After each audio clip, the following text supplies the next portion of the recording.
Emmett Till was a 14-year-old teen, and he was brutally murdered in Money, Mississippi.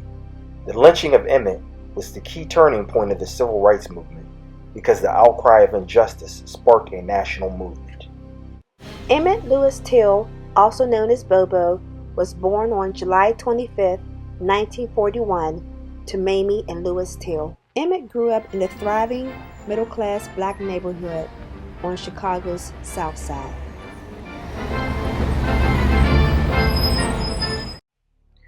Emmett never met his father because his parents separated before he was born, shortly after Lewis Till was drafted in the Army to fight in World War II. 2 years later, Mamie Till received news that her ex-husband was killed for unknown reasons. The only remains that she received from her ex-husband were a ring inscribed with his initials, which she later gave to Emmett. Emmett and his mother were like brother and sister because his mother Mamie did not raise him because she had to work. However, Emmett was raised by his grandmother while Mom went to work. Emmett would love to play with his cousins and friends on 63rd Street. Emmett's great-uncle Moses Wright was visiting Chicago for a funeral. One of Emmett's cousins was going to travel back to Money, Mississippi with Moses Wright to stay for the summer. Emmett heard about his cousin going to Mississippi, and he wanted to go too. Emmett begged his mom to allow him to take the trip to Mississippi over the summer, and even though she had reservations, she allowed Emmett to go. Emmett and his mom met his Uncle Wright and his cousin at the 12th Street station. He left his watch with his mom because he didn't think he would need to keep time where he was going. But he wanted to keep the ring that his mother gave him from his dad. Emmett was very proud of the ring because it was the only thing to remind him of his father. So Mamie and Emmett waited for the train to Mississippi. However, Mamie never knew that this would be the last time she'll see her son alive. Mississippi was a different way of living than it was in Chicago. Because of Emmett's free-spirited personality, he didn't fully understand the rules of racial segregation and the laws that came with a racist state. As Emmett arrived to Money, Mississippi, he played in the fields and worked around the house. He and his cousins decided to walk to the store in Money where other boys their age hung out. Emmett and his cousins went into the Bryant store to purchase candy. Emmett's cousin left out of the store and didn't realize that Emmett was still fooling around in the store. Emmett purchased some candy and left out of the store. There are many accounts of what happened in the store, whether Emmett touched the white clerk's hand when he gave the money or not. However, when Emmett and his cousins left the store, the white clerk, Mrs. Bryant, walked out of the store to her car, and Emmett did the unthinkable. He made a wolf whistle at her. Emmett shocked his cousins by his behavior. Emmett's actions in the Bryant store spread throughout the town.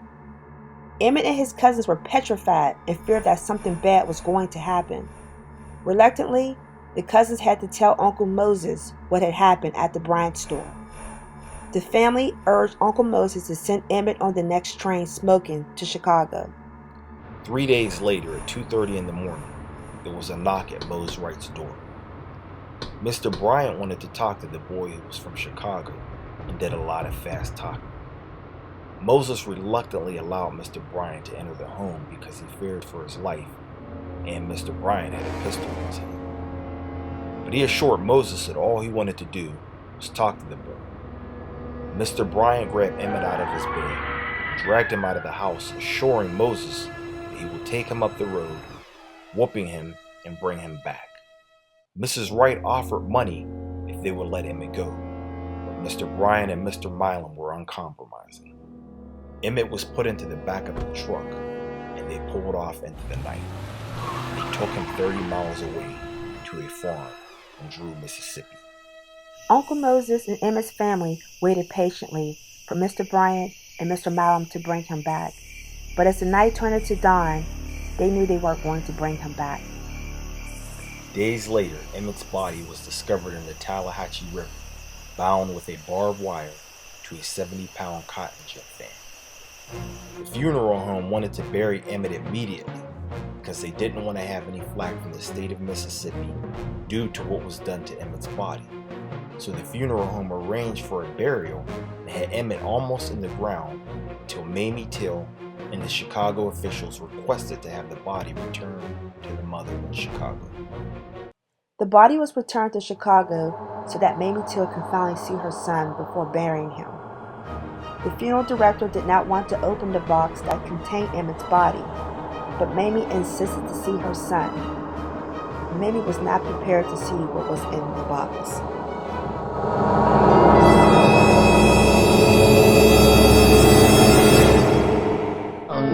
Had been choked out and it was lying down on his chin.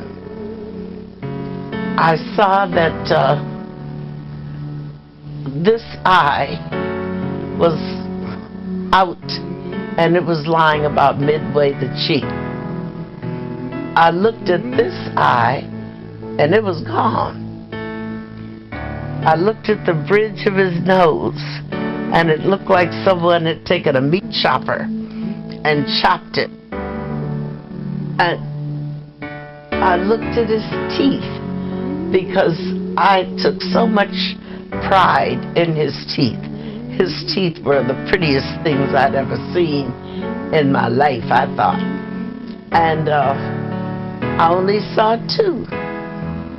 Where are the rest of them? They'd just been knocked out. And I was looking at his ears. His ears were like mine. They curled. They're not attached, and they curled up. The same way mine are. And I didn't see the ear. Where's the ear? And that's when I discovered a hole about here, and I could see daylight on the other side. I said, now, was it necessary to shoot it? If that's a bullet hole, was that necessary? And I also discovered that they had taken an axe and they had gone straight down across his head, and the face and the back of the head were separate.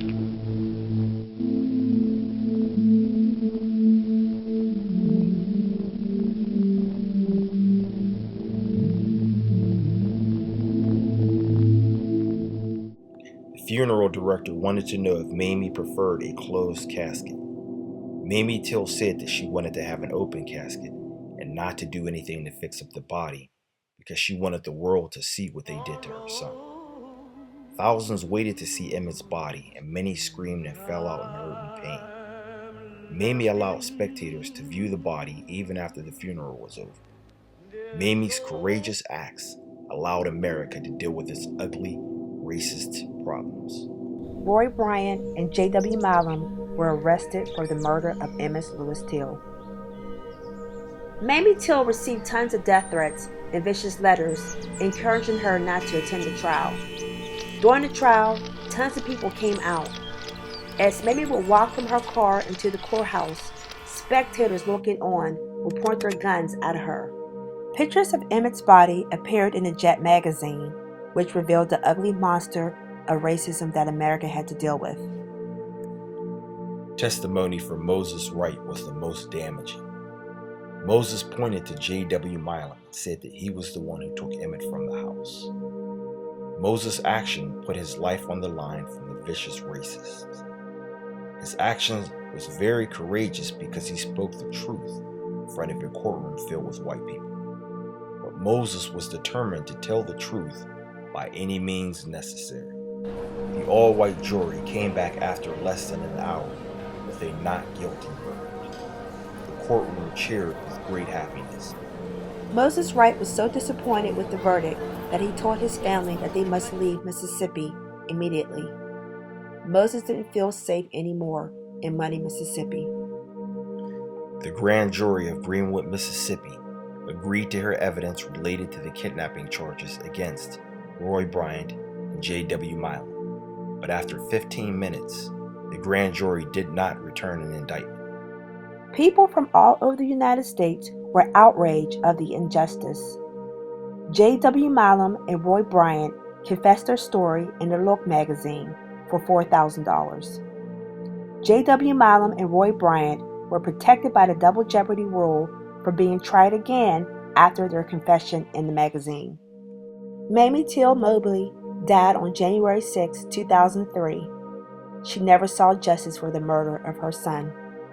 Due to the courageous acts of Mamie Till and the key decisions that she made, kept this story alive and shared all over